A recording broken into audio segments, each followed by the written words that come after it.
What's going on, people? Welcome back to Curtis Shaw TV, back with another live stream. Big up to everyone locked in. A couple days off.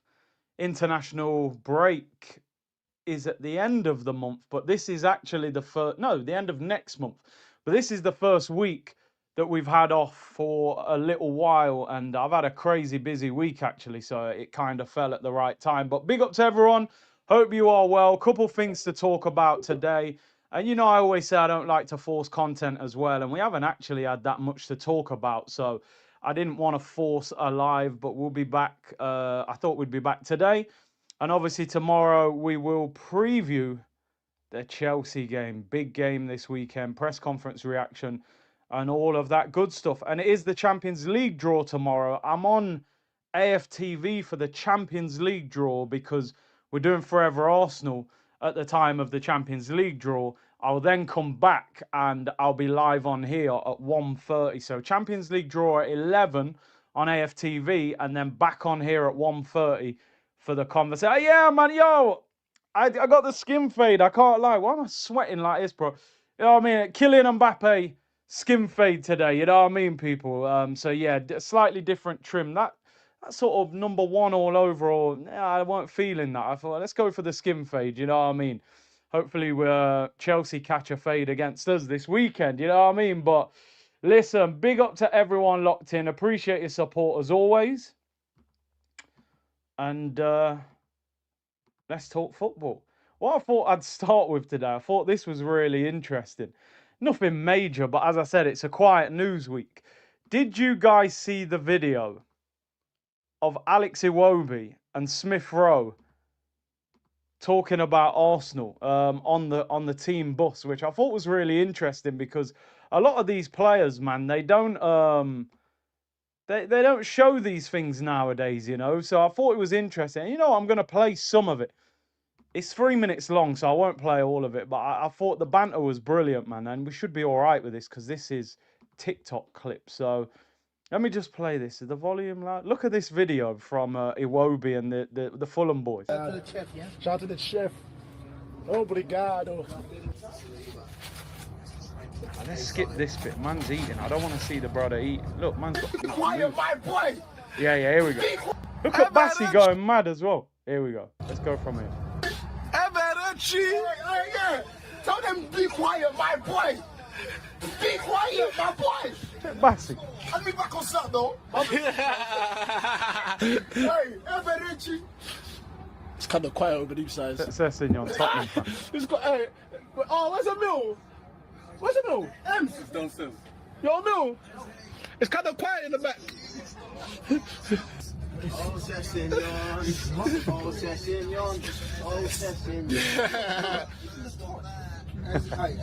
Skudum! He meant it. He meant it. Hey, bro, he's too strong. Hey, he's strong. Oh, and he can move. One time he came, I had to put everything away.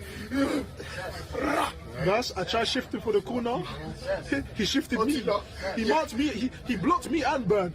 You tried shifting. I'm saying Eze is strong. Bro, too strong, bro. You not see how something got the new casting?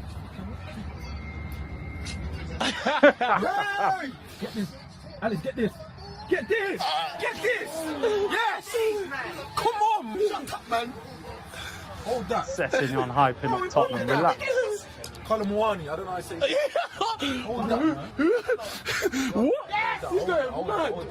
I like Say his name Fulham. one more time. Yeah, hold that. French guy, no? French guy, yeah. Let's go. Bro, are you French? No. I'm Ivorian. Yeah, Ivorian. He loves me French. Yeah. There's a difference between being French and being like... Says try wine on it. Wait till you see the Yokero's goal. Try wine on it. Oh, his reactions always kill me. Yeah, look, try wine. He went down. Yeah, he bought it. And there's more to it. Like, it weren't that deep. Yeah, he went for a swim still. Here we go. Yokero. Get Smith Rowe. You're done. Yeah, don't over celebrate. That's a great touch on the finish. Yeah, why is the bus red? Is this Arsenal reserve? That's a great thing. Where's the SR? No, Do how the does he celly. celebrate? How does he celebrate? Hit the celly, bro.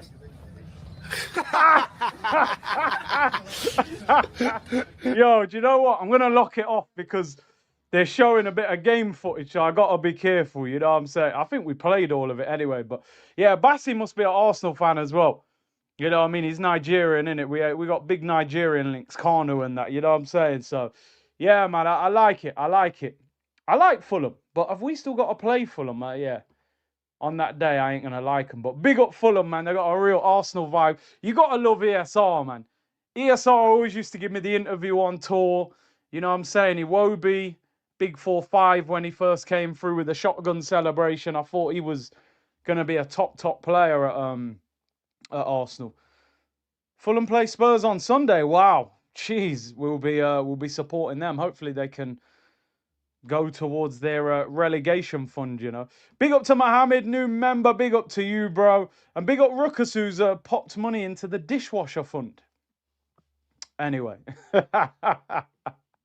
Yo, I will get a dishwasher this year, I promise you. We will get one. We will be there. Maybe I'll unveil it to the community. ESR is stamped in Arsenal folklore. He is, man. He is. ESR is a proper gooner, man. He's another one of them players that I'm really sad it didn't work out for him. You know, Tierney's another one. I know Tierney didn't come through the youth system.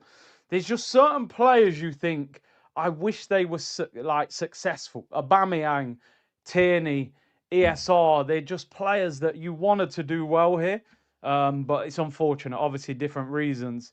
I don't think ESR will come back to Arsenal. He's not actually ripping it up really at Fulham, is he? He's doing all right there, but he'll always be a gooner, man. Always be a gooner. Big up to everyone locked in, though. Appreciate your support. As I said, apologies for the last couple of days. I've been a little bit quiet, and I've been very busy. And also, there hasn't been too much to talk about. Jack Wilshere, yeah, you're bang on, Lawrence. You are bang on. If 4 Nigerians in Arsenal, yeah. Their background, Saka, Nwaneri, Madueke, and Eze, yeah. Big Nigerian connection, man. You know, Arsenal got a big community over there in Nigeria, you know, Kanu and things like that. So yeah, we're massive in the whole of Africa, to be honest. Just based on the players that we've had and Thierry and French-speaking players and things like that. So yeah, man. Or the G-Wagon. Do you know what? Hopefully one day I will get a G-Wagon, but some people think I do still have the G-Wagon. I ain't even got the dishwasher yet, so there definitely ain't a G-Wagon, people. Right, let's talk Champions League. Let's talk Champions League. Let me get this picture up. Arsenal now know who they can play in tomorrow's Champions League draw, and we will either be playing Bayer Leverkusen of Germany or Atalanta of Italy. Now, on the face of it, and you're right, actually, yeah, Vieira was from Senegal. On the face of it, I think it's a good draw. It's not easy, but a good draw when you look at who the other English teams can potentially play. Now, I was just looking, I thought, some of these teams, have they sold certain players and look where they are in the league. Now, obviously, a couple of years ago, Bayer Leverkusen were invincibles, and they were fantastic that year under Xabi Alonso. They're currently 6th in the league in Germany, and they're 21 points behind Bayern Munich, who are top. They're 13 points behind Dortmund, who are second. They are not the team that they used to be. Obviously, their team's been decimated through transfers. They've lost Frimpong, they've lost Havertz, they've lost Hincapie to us, they lost Jonathan Tah to Bayern Munich, one or two others. I mean, they've still got Patrick Schick. They've got Lucas Vasquez, who was at Real Madrid. They've got Quanzo, who was at Liverpool. And they've still got Grimaldo, but they're definitely not the team that they used to be. They play a back three. We know Bundesliga teams, usually quite a high line, quite attacking. Yeah, they lost Granit Xhaka as well. Apologies, how can I forget? So that's where they are, 6th in the league. Then you've got Atalanta, who, by the way, what a performance last night, man. They beat Dortmund 4-1 to overcome a first leg deficit where they were beaten in the first leg 2-0 and looked like they were heading out. So great comeback from them. They scored a last-minute penalty. We've played Atalanta before. Atalanta are seventh.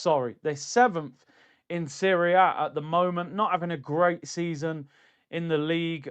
Former Arsenal player Kolasinac plays for them. They also play a back three. Zappa Costa, who used to play for Chelsea. Scamacca, who I think was at West Ham, is there as well. And yeah, they obviously sold their best player, Ademola Lookman, in the summer. And Højlund was their main striker. Now, I've just seen online, I don't know how true this is. I'm actually trying to figure this out now, but apparently, Hincapie would be eligible despite the fact that he's played already, well, that he's on loan. I've just brought up an article here, actually. Despite being on loan from Bayer Leverkusen, Piero Hincapie is eligible to play against his parent club. Premier League rules block appearances of loan players against their parent club. UEFA regulations offer different rules. An example is when Philippe Coutinho played for Bayern Munich against Barcelona, despite being on loan from the Spanish Giants. So Piero Hincapie will be eligible to play against Bayer Leverkusen, even though he's on loan from them. And we will obviously speak about Hincapie. I'm sure you can see that in the title. Somebody messaged me actually and said, have you put the wrong title up? Like, we have had Hincapie at the club all season. I said, no, we're signing him on a permanent deal. They thought I'd put up like an old title. They were like, we have had this guy for months. I was like, no, we're now securing the permanent deal. This isn't the initial signing. Just want to ask a quick question in the chat. Should I put a poll up? Let's get a poll up. I don't put many polls up anymore, do I? I'm like an underperforming strip club. There's no polls. So, you know, if there's any youngsters listening in, ignore that joke. Anyway, who would you rather face in the draw tomorrow? Who would you rather be drawn against? Leverkusen or Atalanta? Who would you rather be drawn against? I'm not sure with this one. I think that Atalanta performance yesterday made me think, an Italian team, very well organised. But then German teams tend to play quite a high line and attack you a little bit. I think I would rather play Leverkusen. Atalanta are very well organised, and I think we'll go Leverkusen. Their high line will play into our hands, I think. But either one. Not much travelling. Both seem to play three at the back. Who would you... Lay said I'd rather go Atalanta just because nice to go to the away game. Italy will be nicer. Brother, I don't care about your holiday, Lay. Who are we going to beat? You could have a nice trip to Atalanta, but we lose to them. But we'll see. Yeah, Cecil wants Atalanta. No, Cecil wants Leverkusen because he said Germany is easier for away fans. But I expect us to beat both of them. I'm just having a look here. Atalanta's recent form. I mean, wow. They beat Napoli 2-1 at the weekend in the league. They've got some... I'm looking here. Their last couple of league games, they beat Napoli 2-1 at the weekend. They obviously beat Dortmund 4-1. The week before that, they beat Lazio away from home 2-0. They beat Juventus 3-0 at home. Yeah, I want Leverkusen. Even the week before, they beat Parma 4-0. They're in a great run of form. They had a poor start to the season. They beat Chelsea as well. No. And they beat Roma. Wow, they've got a great home record. Listen, I'm not trying to put fear into anyone here. I still expect us to beat either one of them. We're better than both of them. But Atalanta have got a very, very good home record. Just having a look at Bayer Leverkusen. Lost their last league game to Union Berlin. Drew with Mönchengladbach. How did they get on against Bayern Munich and some of the bigger teams? Hoffenheim beat them 1-0. They drew 2-2 with Newcastle. They did beat Dortmund 1-0, to be fair. They beat Man City as well. But that was when City made a lot of changes in the groups. Yeah, Bayern Munich slapped them up 3-0. Dealt with them. I'd rather play Leverkusen, I'll be honest. The high line. But whoever we play, we got to beat them. We got to beat them. It's as simple as that. We shouldn't be intimidated by any of them. Yeah, but we'll see. We'll see. I just want to have a little talk about the whole Champions League. Curtis wants Leverkusen because wants to drink. Oh, well, not me. I won't be over there, but Cecil will be. And yeah, from what I hear, when you go to away games in Germany, it's a lot more laid back, and the fans will mix with you and they drink together and stuff like that. So we'll see. A lot of people have been messaging me, and honestly, I haven't really been online this morning. Is there stuff going on with Man City today? I saw the story about Man City and their points, which I don't think they're ever going to get a points deduction, to be honest. And then there's something about Rodri, because obviously Rodri was found guilty of calling out the referee in the interview, and I think they're going to announce what sort of ban he's going to get. Is he going to get a fine, or are they going to take games off him? It said the Rodri news was set to be announced today, but no, I can't see anything yet. No, we'll see what happens with that. I think Rodri might get a short ban. It may be like 1 or 2 games, but big up Ruckus, man, silent listener. Bro, you're about, man. Big up, appreciate the super chat. 60-point deduction, bro, they'll pay their way out of that, man. You know how Man City deal with them fines, but yeah, it would be great. We'd win the league for the next couple of years, probably. Right, in terms of the Champions League, I'm going to explain it. I wish I should have got a picture with the sides of the draw, really. I'll look for the picture, but this is the last 16. Arsenal, Bayern Munich, Liverpool, Tottenham, Barcelona, Chelsea, Sporting, Man City, Real Madrid, PSG, Newcastle, Atletico, Atalanta, Bayer Leverkusen, Galatasaray, and our good friends, Bodo Glimt. In terms of the English clubs, Arsenal will play, as we've said, Atalanta or Leverkusen. Now, when you hear the other ones, by the way, just quickly, when you look at football at the moment, we often speak about football and the state of football, not as much individual quality, but tactically, I think you've got to be very smart. Your understanding of the game has to be very good.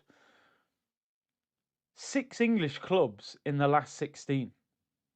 And yet, honestly, I've watched the Premier League this season and I've gone, and similarly to last season, I think in particular, the last 2 seasons I've gone, the Prem don't look amazing. But yet, we're going into Europe. You've got Tottenham in a relegation battle, but they're getting in the top 8 of the Champions League. I don't think they conceded 1 goal at home. I think at the moment, the Prem is going for a stage of physical dominance. I think Premier League clubs are very physical, very strong. Set pieces, long throws, tall, strong players, defensive stability. You look at Barcelona, they play on the halfway line. They're very open. Real Madrid last night, they attack. They're very open. I think these English clubs are overpowering teams that are maybe technically better than them, but physically can't cope with them. The corners, the long throws, the power, the height. Because I look at some of these teams, I'm baffled that they're in the last 16 and comfortably as well.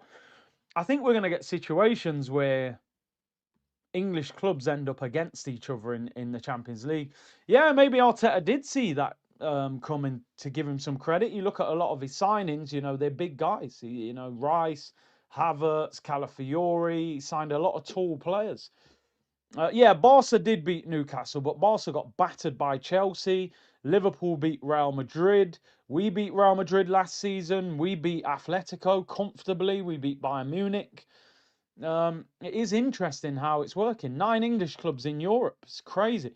which means the coefficient that the fifth-placed Premier League team is very likely to get Champions League football. What also I think helps massively is when you play a European team, they're going to be one of the best 4 teams in their country, which is obviously how they've qualified. So I think when these teams turn up against Arsenal or Tottenham or Liverpool, whoever, their mentality is still, we're one of the best teams in our country. We're not going to come to Arsenal and low block. You know, we're still going to try and score goals against you. And I think that goes into the favour of the Premier League teams. If you look at Arsenal, our best performances this season have come against teams that have actually tried to attack us. Bayern Munich, Tottenham, Aston Villa, Atletico Madrid, teams that will try and open you up and leave spaces defensively. So I think that sort of plays into our favour. So I think English clubs are going to do well in Europe this year. Right, just to give you a bit of context of who the English clubs can face ahead of the Champions League draw tomorrow. So Manchester City will play Bodo Glimt or Real Madrid, which initially I was thinking, I want Man City to get Real Madrid, of course, because that's one of the big teams get knocked out. But just purely, I was thinking from the point of view of the Premier League, would we want Man City to go out of Europe, which means they've then got less games, which then does that make them more fresh for the Premier League? Or do we just think, you know what, let's get them out of Europe. Pep will lose his head. He'll be scratching his head. I don't know which direction. I think you just want them to play Real Madrid. Give them Real Madrid. But we can't write Bodo Glimt off. You know, Bodo Glimt and Dundalk are legendary teams on this channel because I've kind of talked about them for a long time in a comedy way. But they ain't no joke now. They've just knocked out Inter Milan, Champions League finalist of last season. They beat Man City as well earlier in the season. They are very difficult to play against on that 4G pitch. So yeah, I would like to see them get Real Madrid. But I was just thinking, Man City with less games, while we're plodding around Europe midweek playing against, you know, massive teams, would that then play into the hands of Manchester City? I don't know. Leahy said you're overthinking it. We want them to get Bodo Glimt. They'll lose to Bodo and it'll kill City's confidence. Will they lose to Bodo though? I'm not sure. I'm not sure they will. Not at crunch time. I just don't know if they will. You know, I think that defeat earlier in the season's a bit of a blip. But that would be great. If they get Bodo, I might get a Bodo Glimt shirt. I feel like I need to go to Bodo Glimt and Dundalk just for the amount of times I've spoken about them. Give them Real Madrid. Give them Real Madrid. Obviously, yeah, as I said, Atalanta or Leverkusen for us. Chelsea will play either Newcastle or PSG, which is crazy. Yeah, I reckon Arteta does watch their streams. I reckon he played them that 8-minute clip that I put out after Wolves and it inspired them to beat Tottenham. So yeah, I'll take a little bit of credit. But no, Chelsea will get either Newcastle or PSG. Newcastle will get either Chelsea or Barcelona. So that is a massive part of the draw because you could end up with Chelsea against Newcastle would mean Barcelona against PSG. Or you get Barcelona against Newcastle, Chelsea against PSG. So there's a good chance that PSG could get knocked out as the holders. Even though I think PSG would probably beat Chelsea over 2 legs. Or you get an all-English tie. So there you've got a couple of big teams are going to get knocked out. That is for sure. Liverpool and Tottenham, they are in the same part of the draw as well. Tottenham and Liverpool will play Atletico Madrid and Galatasaray, depending on which order. So Liverpool will play Galatasaray or Atletico, and then Tottenham will play Galatasaray or Atletico, whichever team Liverpool doesn't get. So you could end up in a situation where Man City have got Real Madrid and Tottenham have got Atletico Madrid and Newcastle have got Barcelona, and there's nowhere to hide. I love this format of the Champions League. It's so much better than that original group stage they used to do. Big clubs clashing against each other early on. you could end up with 4 or 5 big teams getting knocked out in the next round of the Champions League. PSG, for me, most summers, right, you see something and you go, wow, what a signing. And then there's other things you go, you've had an absolute howler. Like I always say, the biggest howler in the last 10 years of football is Neymar going to PSG. Neymar was the next in line. Neymar would have won the Ballon d'Or if he stayed at Barcelona. He was going to become the best player on the planet. He was going to take over from Messi and Cristiano. He went to PSG, ruined himself. Too physical a league. They mashed him up, kicked him all over, ruined his ankles. Done. Finished him. Allowing Donnarumma to leave PSG is the howler of the summer. And I think Luis Enrique is one of the best managers in world football who I would happily take at Arsenal. But how he let Donnarumma leave PSG, I do not know. They should interview him and really question why he allowed that deal to happen. He was the best goalkeeper in the world last season. We would have won against PSG if it wasn't for him.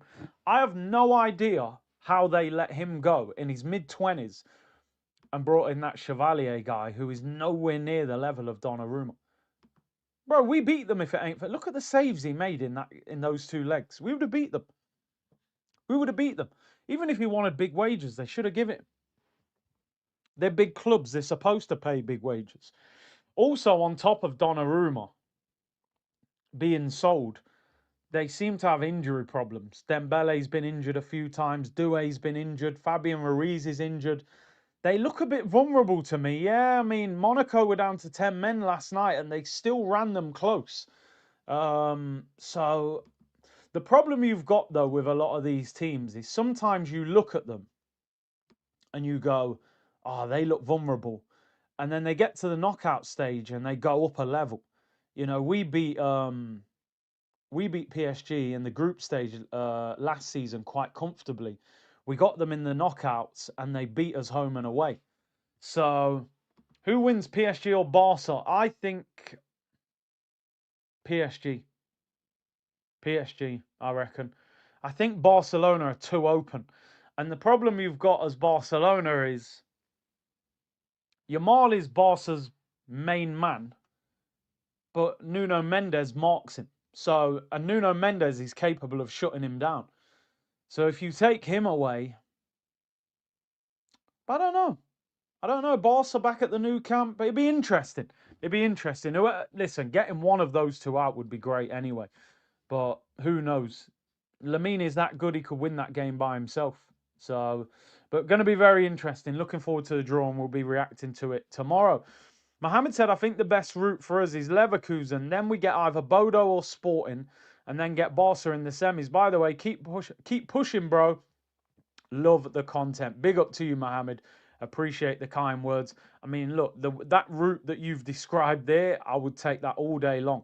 Leverkusen, then Bodo Glimt or Sporting, Barca in the semis. Barca are an incredible team, but the way they play, I think would suit our attack, but we'd have to defend properly. Who would you want, Tonali, Anderson or Wharton? That's a great question. Because the way I build...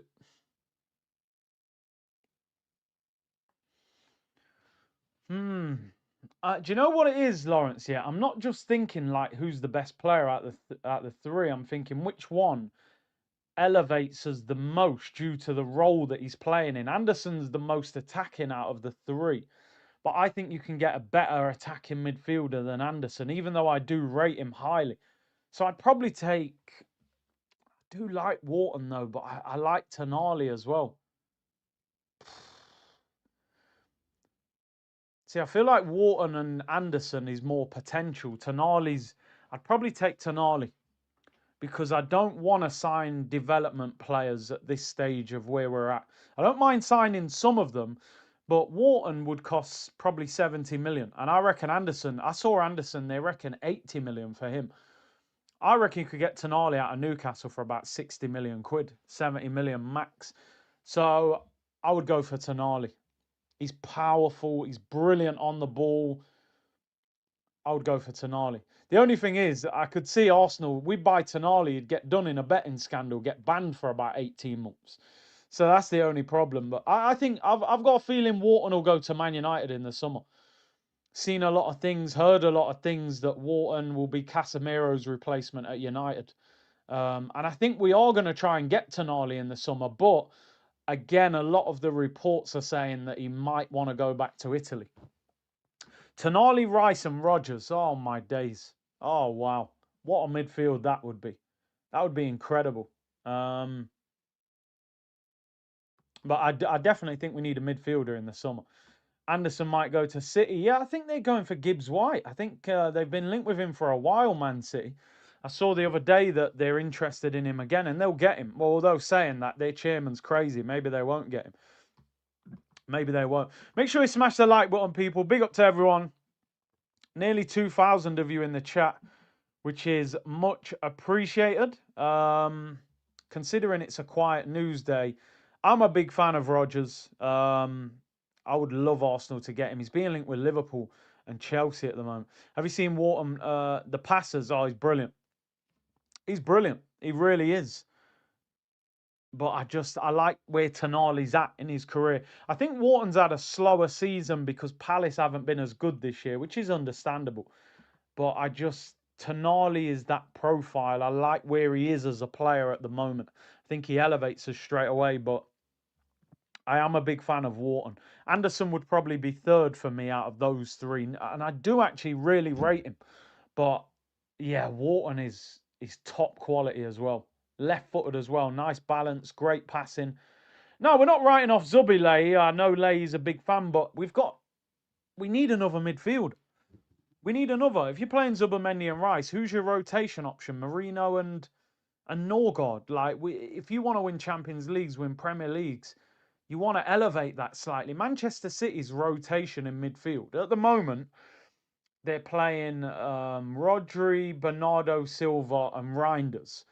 But they've got Cherky, they've got Foden, they've got Kovacic. You know what I mean? We've got to be at a level where Tonali's on the bench or Zubimendi's on the bench, where you've got that sort of, that's the level of squad depth that you need if you want to be like a dominant team.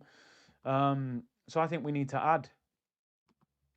Big up SW Keegan, who said, been watching from day, bro. You built a beast channel and community. This year has been painful to watch, but could go down as one of the best trophy-wise. Yeah, 100%. That's where we're at, isn't it? That's where we're at. Like, we could end up with... we could end up having one of the best seasons ever. This season could genuinely be the most painful season you have watched, or it could be the best season you've ever watched. I mean, the most painful for me is still the Champions League final. That one was... But this could go down as... If we went trophyless, you'd say this is the most painful season I've watched since then. But on the flip side, this could be bigger than the Invincible season if we won like the Champions League or something crazy. It genuinely could. I think if we won the Champions League, it would mean more to me than Arsenal going invincible. I genuinely mean that, because it's eluded us for so long. We've never won it. We've never won it in our history. It's the one thing that they can fire at us. You've never won the Champions League. It's almost like I've got to a point where it's like England with the World Cup. I just tell myself before every tournament, England won't win the World Cup. And I've almost got to the point of telling myself Arsenal won't win the Champions League. So it's crazy. It hasn't been great to watch. We've had some games where it's been good, but not consistently. But if we achieve something incredible, we'll take it. Champions League top scorers: Mbappe, Gordon, Kane, Haaland, Peta, and Martinelli, yeah? I mean, Gordon was spamming goals against Karabag, wasn't he? And I think he was annoyed he was on the bench the other day. So, yeah. Ola said, Luis Enrique got rid of Donnarumma because he doesn't like to deal with big egos and personalities. Barely gets along with Dembele. He's exactly what we say Mikel is. But you know the thing, Ola, and even though I get your point, I mean, I don't know if that's true, by the way. Maybe you know more about him than me and you've read stories and stuff about him. But I'm looking at it going, well, he won the Champions League with Barcelona with Messi, Suarez, and Neymar. You don't get much bigger than those three in terms of personalities in one team. He's then turned Dembele into a very good winger, into a Ballon d'Or winning striker. So even if he doesn't get on with some of these guys, he's been successful with them. So the evidence would suggest that he can work with big personalities. I know he took Dembele off in the 30th minute one the other day, but Enrique is levels above Mikel. Let's be real. He's managed Messi and been successful with these guys as well. So I haven't heard about the fallout with Enrique and Dembele. I know he took Dembele off and apparently, but then he was injured, people were saying. So I wasn't aware of any fallout. I'm just looking now. Yeah, they're saying that Dembele's being linked with Chelsea. Dembele's agent apparently spoke to Chelsea about possibly signing him in the summer after a reported fallout with Luis Enrique.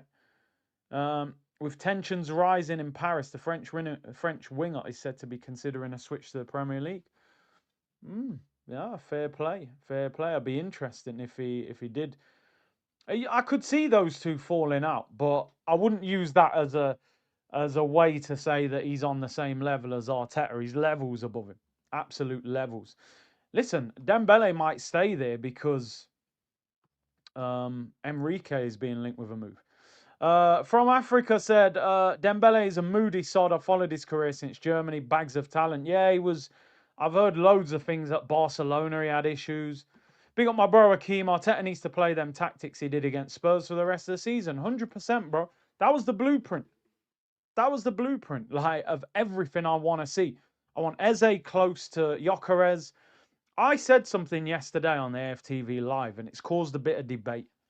I just wanted to talk about it because sometimes people don't see the bigger picture into what you're saying, and so sometimes you have to give context. So I made a comment, and I said that Gyökeres next season, if he continues to improve, could become one of the best strikers in the Premier League. And people are going, you're delusional, you're delusional. I went, well, if you really think about it, outside of Haaland and probably Isak when he was at Newcastle, who are the top strikers in the Premier League? Igor Thiago's having a great season, but not really. He's gone a few games without scoring. Ekitike started well. He hasn't looked as good in the last few weeks. Gyökeres got the same amount of goals as him. Ollie Watkins is kind of decent, but never goes to that next level. How many great strikers are there in the Premier League? So what is crazy about that comment? I was really surprised when people were going, that's a delusional comment. I went, well, tell me 5 better strikers than him then. Tell me who's way better. Apart from Haaland, and if you get Isak, let's say Isak finds that Newcastle form at Liverpool, you would say, cool. Isak, when he's on form, he's a baller. I don't see strikers outside of those two that I think, yeah, you're a lot better than Gyökeres. Ekitike is inconsistent at the moment.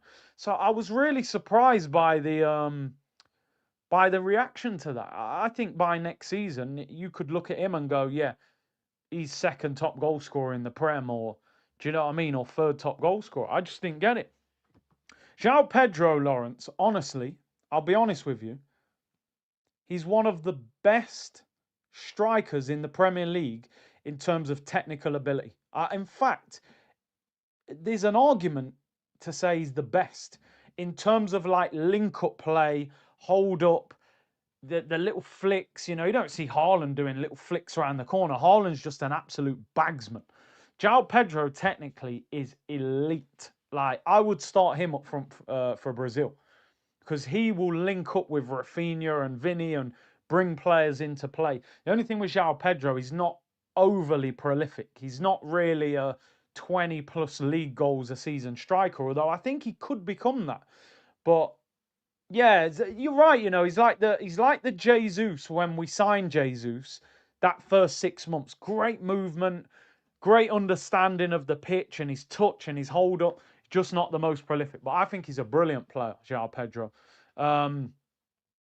But I honestly think Gyökeres next season in particular. If he finishes this season well, I think he'll be flying into next season. I really do. That Hincapie is a baller, by the way. He's very good. Man, you are going to be dangerous next season. Yep. Yep. Interesting. You said in the summer you didn't want him. He's clear of Gyökeres. I didn't want him. So this is going to sound like a massive contradiction. I've just said João Pedro, technical all-round ability outside of maybe goal scoring. He's one of the best strikers in the league. His touch, hold-up play, link-up play is incredible. He's not prolific. I didn't, and I still would not now swap João Pedro for Gyökeres, because I have said for 4 years since Oba left this club, we need a goal scorer. We've had link-up play with Jesus. We've had it with Havertz. We've had it with Marino. I want a goal scorer. And that is what Gyökeres is. And that's why I wanted him so much. Because it's the striker we haven't had since Oba. So I stick by it. I think he's the one that can take us to the title. I really think so. Big up Matty, man. Southern Gooner. Make sure you follow him. He said, Big C, feed the Yock and he will score. Those 15 goals picked up points that we dropped last season. And it's interesting, yeah, because there's so many games where Gyökeres comes off and we concede. Now, I don't know if that's coincidental, but I think he helps us stay up the top end of the pitch because he bullies centre-backs. Sometimes he doesn't bully centre-backs, they bully him. But I think he puts the opposition defence under pressure. The one thing I've said all season is, they're paying him such close attention that the opposition must be fearful of him. They must think that if he gets space, he's a major problem. And I think he showed over the last few months, or last 6 weeks maybe, what can happen when he gets space, particularly in that Tottenham game. I mean, we were waiting for that rocket of a hit that he scored the other day. So I agree with you, man. Create chances, he will score goals. I think he helps the team a lot more than just scoring goals. Ola said, not saying Mikel is on Enrique's level at all. What I'm saying is they're both very controlling, do not tolerate egos above squad harmony. But the thing that I like about Luis Enrique is Luis Enrique has shown that even if you've got a massive personality and ego, he's still capable of working with you and being successful. Every player that has appeared to have a massive ego under Arteta has been sold. Guendouzi, Aubameyang, Emi Martinez. So you've still got to show that ability that you've got a crazy ego, but I know how to work with you, you know? And that's what I think, you know, he needs to show. Leahy said, rival fans and defenders look at him differently. Defenders respect him. They always have two people watching him. Yeah, I think he helps us. I think we saw the blueprint for how to use him on Sunday against Tottenham. That's everything. If you needed to look at one game and say, how do we get the best out of Gyökeres? It's that game. And I know people will say it's Tottenham, they're in a relegation battle. This is still a Tottenham that drew with Man City after being 2-0 down. You've got to get Eze or Havertz or Odegaard, whoever's in that 10, you've got to get close to him. Give him the ball quickly while he's in space, and you need runners that go beyond him. I've said so many times on this channel, as a striker, when you're playing up front by yourself in a 4-3-3, lone striker with two wingers, what you are desperate for is, number one, you need the ball early. Number two, you need support. You want runners that go beyond you. Drogba would have loved Frank Lampard. You know, Torres loved Gerrard. These guys, you need a midfielder that sometimes runs past you and pulls a defender away. If you look at Gyökeres' first goal, number one, Timber gives him the ball quickly, but number two, Eze's right there with him. Eze goes to occupy one defender, leaves Gyökeres that bit of space, bang, there's the goal. I remember coach saying to me once, he said the difference between the Championship and the Premier League is 1 second. And I was like, wow, that's crazy. And he'd played in both divisions. And he said 1 second is the difference. And it is the difference. We've seen Gyökeres try and hit that shot multiple times and it gets blocked. A lot of his shots have been blocked this season. But because he had that support of Eze, because Timber gave him the ball quickly, he had that extra second to touch, set himself, have a look, bang. It was a goal that, it's funny, we've seen that Gyökeres goal about 50 times in the Arsenal YouTube videos. Every Friday they put out a video and you see Gyökeres scoring bangers and you go, brother, when are you going to score that in the Premier League, man? Your shots are getting blocked. You're not getting chances. That was the first time we've seen him score a goal like that because of that extra support. Eze was there. So that second changes everything in football, having that extra bit of time to think and get yourself prepared. So hopefully we see more of that. And we need to see it against Chelsea. I think the Chelsea game will be harder than the Tottenham game. He's been practicing that goal for months and he scored that goal loads of times for Sporting Lisbon. Check your emails. I will check afterwards. Big up to you if you've sent me something on the email. I will have a look. We'll have a look. Lampard is cooking at Cov. Yep, top of the league. I like Coventry, man. I always like teams that got that Premier League history, man. You remember anyone who's of a certain age, you'll remember Coventry, man.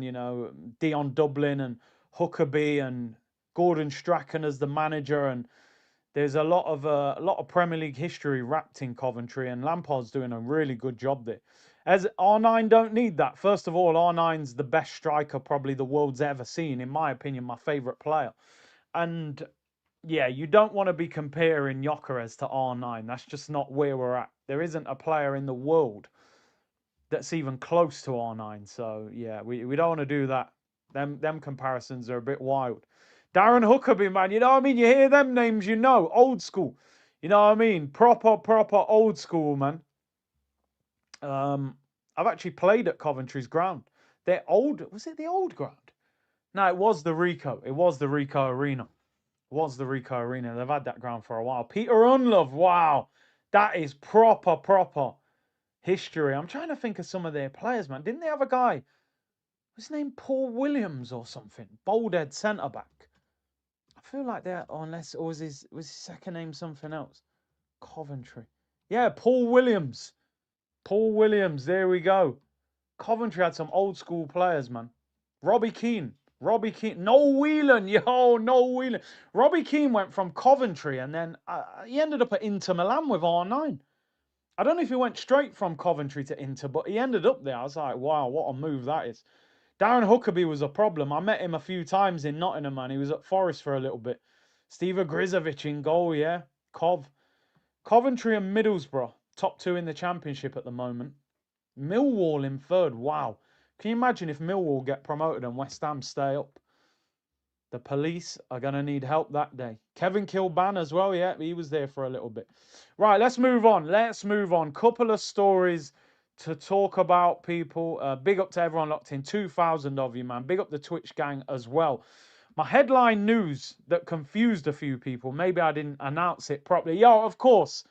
Big up Hakeem, our good friend Leon Best, who we grew up with, who did really well there. He actually scored against Chelsea with a mask on his face. I think he had a broken cheekbone that day. So he played with a mask, and I remember they were selling masks outside the ground. So he was doing up the mask before Osimhen, I know Osimhen claims the mask, but yeah. Hincapie, as people say. I should announce it. Arsenal are preparing to make Piero Hincapie's loan deal from Bayer Leverkusen permanent for £45 million. Hincapie has been a consistent performer in Arteta's defence this season, covering for Gabriel when he was injured and covering at left-back consistently when other players couldn't stay fit. Get this deal done. I've got to be honest, I liked him, then I wasn't so sure, but now I'm there, like, yeah, complete that deal. Gary McAllister, nah, that is a baller, by the way. What a baller he was. I think they need to change what they've written there, because for me, I don't know about anybody else now. He ain't covering at left back. He is the left back. That's where I'm at. People. I'll be honest. If we was playing the Carabao Cup final tomorrow and you said, right, pick your best team, he starts at left back for me. Defensively, he's better than Calafiori. Calafiori, you could say, going forward offers more, but I even think he's starting to add something in attack as well. His crossings got better, scored his first goal the other day, and I just like his aggression. I like fullbacks that can defend. I want the defending first. So for me, number one, of course you buy him permanently. There's no way you let this guy leave. He's captained Ecuador a few times along with Caicedo. And the versatility and the aggression. What a bit of business this was. How Berta got him on loan with an option to buy, I will never understand how Leverkusen agreed to that. If I was Leverkusen, I'd say, listen, you can buy him, but you ain't loaning him. He's too good. 24 years of age, only turned 24 last month. What a player for what he is. Quick, strong, aggressive, versatile, get him done. Well, Calafiori, I don't think he will sell Calafiori because I think he's a big fan of him in terms of Arteta being a big fan of him. But I always think if you have 2 seasons where you're quite injury prone, I think you've got to look at it. Like I would, if I was working at Arsenal, I would say this summer, we need to have a meeting. And they'll say, what's the meeting about? I say, we need to have a meeting about Calafiori. And they'll go, what? Because I'll be honest, Calafiori's only 23. So because of his age and that and his versatility, I don't think Arsenal will sell him. But I'm looking at Calafiori's stats now, right? Last season in the Premier League, Calafiori played 19 games out of 38. 19 games out of 38. He missed 50% of the season. This season, Calafiori has played 20 out of a possible 28. So he's missed 8 games with 10 games to go. I don't think they'll sell him because he'll play more football this season than he did last season. But that's definitely one that you've got to keep an eye on. If that continued next season, I would then be asking questions. I would also be very worried that why is a 23-year-old getting injured so much? And a lot of muscular injuries, which physios have always said to me, if they're getting muscular injuries, it's a concern because that means your body is failing you at times. But I probably, I'm not saying I would sell him yet, Calafiori, but I think he's lost his place to Hincapie, which isn't a problem, by the way. I always say this, when players get moved down to squad player, I don't think that is a problem. You know, I said last night on AFTV, AFTV audience is it's an interesting audience, that's for sure. It's an emotional audience. I said, Cecil asked me about Odegaard. He said, what do you think about the whole situation with Odegaard? And I said, to be honest with you, I would be open to selling him this summer, Odegaard. And he was like, wow. I said, yeah, for me, I look at the way Eze linked up with Gyökeres, and I know you can say that's only one game, but I believe he can do that consistently. I then look at the way Havertz linked up with him, and all of a sudden I'm going, well, Odegaard's the one that seems to be getting the least output from the striker. I think that was the first assist he's given him all season. So I just think that he's on 240 as the captain. If he can't get in the team, I think you've got to move him on and bring someone else in. And I keep saying, if you could go and get a Morgan Rogers or someone like that for 90 million, but you can get 50 million for Odegaard, it's a no-brainer. Odegaard's 27. Realistically, 27, 28 years of age is often, people would say you're in the peak of your career. 27. As a creative midfielder. He's got 1 goal in 20 games this season. Last season, he got 3 goals in 30 games. He's getting a goal every 10 games. Come on. He's got 1 goal in 20 league games this season. That's not the answer. Not if you want to keep elevating. We're trying to go to the stars here, people. You know, we want to win Champions Leagues. That's not enough, I'm afraid. It's really not. So I'd be open to it.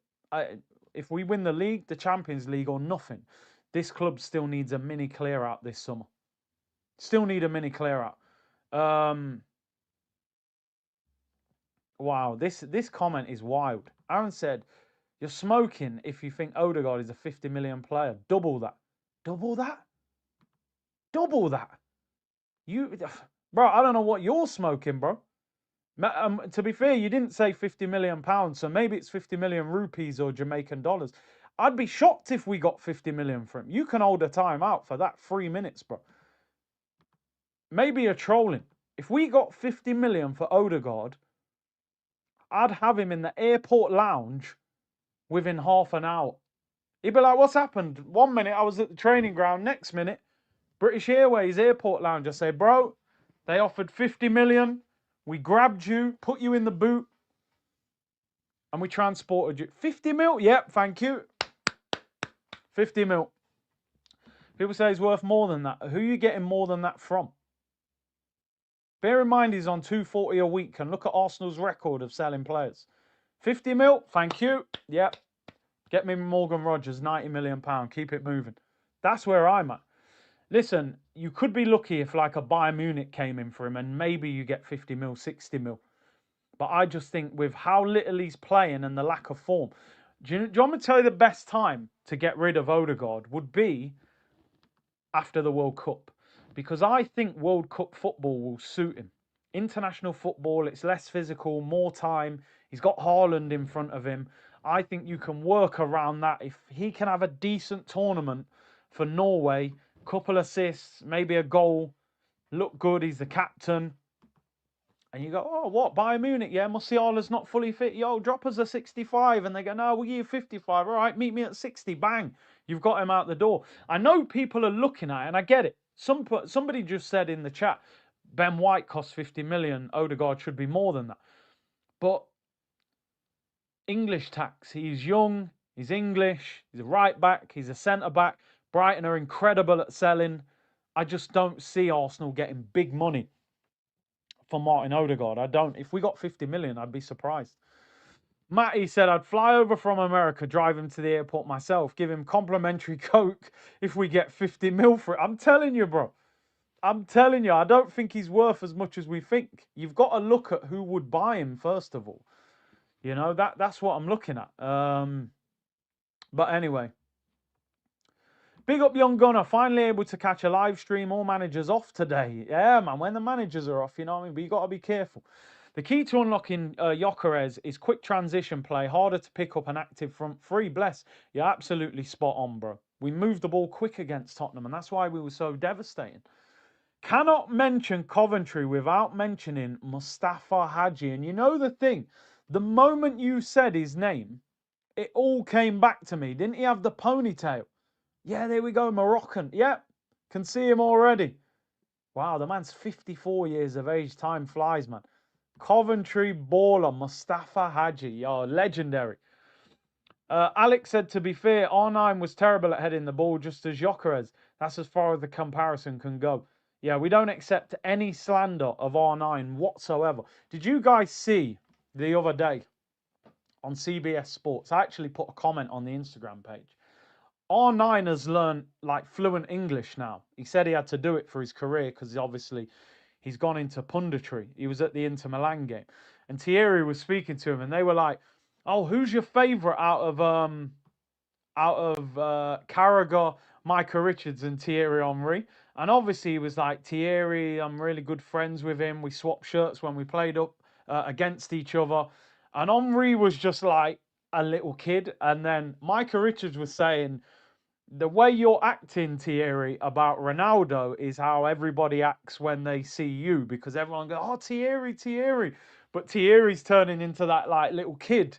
It's R9. And you just thought, you just cannot. For me, seeing Henry and R9, even though they're not on the same, they're not together, but, you know, they're on the screen together.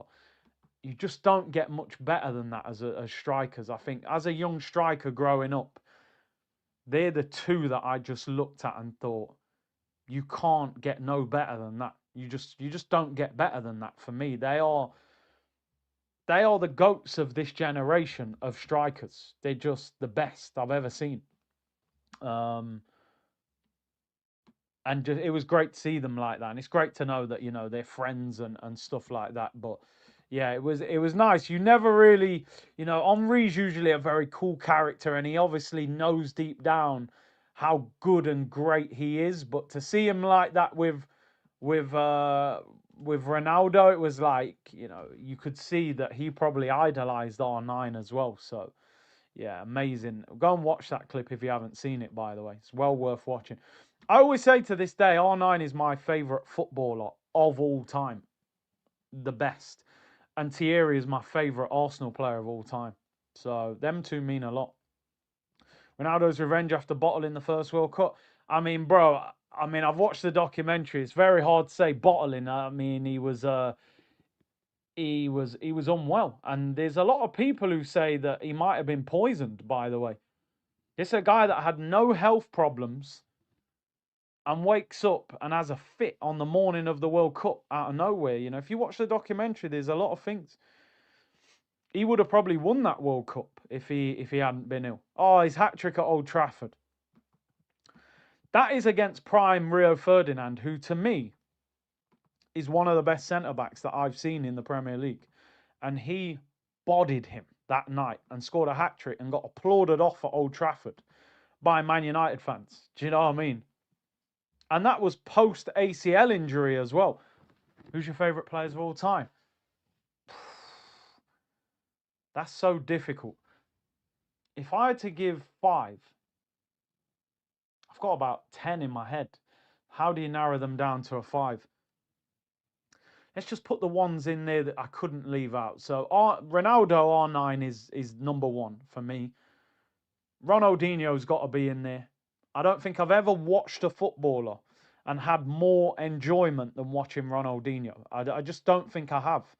I could almost say he's the best I've ever watched as well. I've never enjoyed watching a footballer more than Ronaldinho. Like, just the skill with end product, with the flair, the dancing celebration. He's very close to R9 for me. So put R9, Ronaldinho, Thierry Henry. I've got to put Zizou in there. Got to put Zinedine Zidane in there. I think he's up there as one of my favourites. The volley in the Champions League final, chipping a penalty in a World Cup final, and then headbutting someone because they disrespect your mum. You're in the top 5 for me. I'm sorry. Like, Zidane is a genius of a footballer, just an absolute genius. In my top 5, I wouldn't put Maradonas and Pelés just because I didn't watch them for a long period of time. So I'll let people judge them. And then you got to put Messi in there. You've got to put Messi in there. Messi's probably the GOAT. He's probably the GOAT.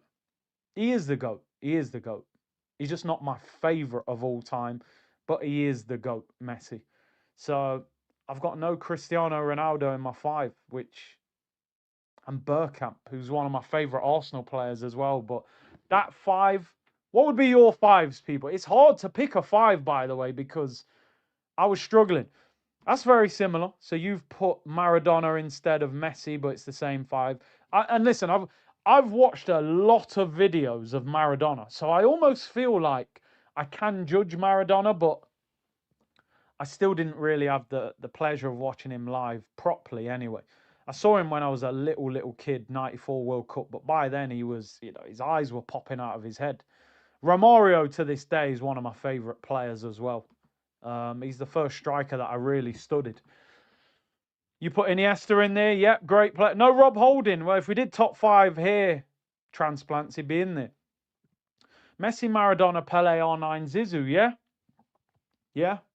Listen, my dad says Maradona's the best he's ever seen. Went to Napoli, won their first league title. Went to Barcelona, won an average Argentina team, the World Cup. I totally understand it. George Best was way ahead of his time. Yeah, I saw a lot of videos of George Best as well. Again, it's difficult to judge him. I just didn't see enough of him. Leo Messi is the best. Yeah, Leo Messi is he's the GOAT. He is the GOAT. Let's finish off with this final bit of news, people. Kai Havertz, Killer Kai Havertz, as we were calling him, Killer Harlem Dipset, Bird Gang. Apparently we'll be back for this weekend.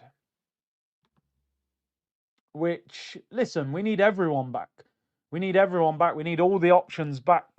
4 competitions. We need as big a squad as possible. I think at the moment we've only got Havertz and Marino out injured. Max Dalman's back in training. Havertz apparently is back in training. So we've actually only got Marino injured. So no excuses, We need squad depth. We need everyone available. So good news. Good news. Big Stepper said, I genuinely think Henry is marginally better than R9, just down to the variety of goals. I think they're even in terms of fear factor. I've heard a lot of people say that, and I don't get annoyed at it because Thierry's the Arsenal GOAT for me. So glazing Henry will not be, I'm never going to have a go at that. I don't know why. It's hard for me to explain, but I think R9's impact in the World Cups, I think when he was at Barcelona in particular, some people think Inter Milan R9's the best version of him. I actually think Barcelona R9 is the best version of him.